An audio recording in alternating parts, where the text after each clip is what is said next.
నీతికి నిజాయితీకి నిలువెత్తు నిదర్శనమై నిస్వార్థ ప్రజాసేవతో రాజకీయ రంగంలో పయనిస్తున్న దర్శి నియోజకవర్గ TDP in charge doctor Srimathi Gottipati Lakshmi గారికి జన్మదినోత్సవ శుభాకాంక్షలు. ఇట్లు మారెళ్ల వెంకటేశ్వర్లు పార్లమెంట్ ఉపాధ్యక్షులు పోకూరి నారాయణ స్వామి సామంతపుడి రూపినేని రామారావు టిఎస్ పురం.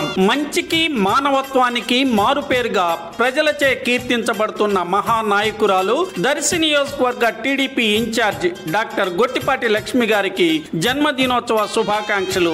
ఇట్లు పన్నిదపు చిన్న వెంకటరామయ్య, దర్శి మండల మాజీ ఎంపీపీ రాజంపల్లి, దార్ల చెన్నయ్య, గ్రామ పార్టీ ప్రధాన కార్యదర్శి రాజంపల్లి, దర్శి మండలం.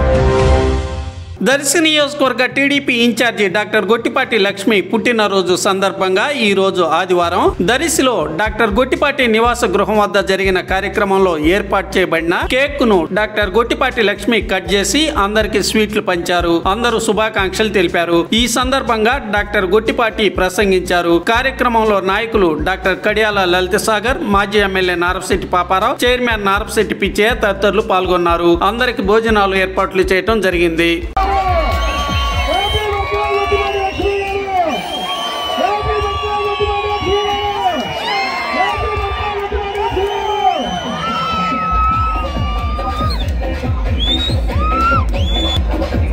మనం చూస్తే దర్శి నియోజకవర్గం చరిత్రలో ఇప్పుడు దాకా పోటీ చేసిన తెలుగుదేశం పార్టీ అభ్యర్థుల కన్నా కూడా నాకు అత్యధిక ఓట్లు వేశారు.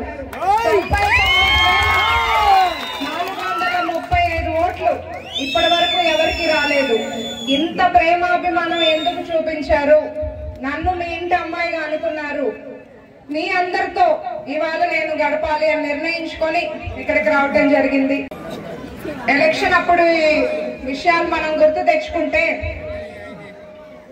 ఎలక్షన్ నాటి విషయాల గురించి ఇప్పుడు గెలిచిన అభ్యర్థులు అసెంబ్లీలకు వెళ్లరు, ప్రజా సమస్యలు వాళ్ళకు పట్టదు, కానీ అభివృద్ధి చేస్తే అడ్డుపడతారు.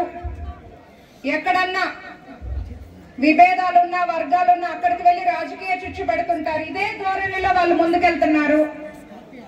జనం నమ్మి వాళ్ళ ఓట్లేస్తే జగన్మోహన్ రెడ్డి గారు చెప్పారని అసెంబ్లీకి వెళ్లకుండా ప్రెస్ మీట్లు పెడతారు, మైకుల ముందు మాట్లాడతారు. కొన్ని నేను వినటం జరిగింది.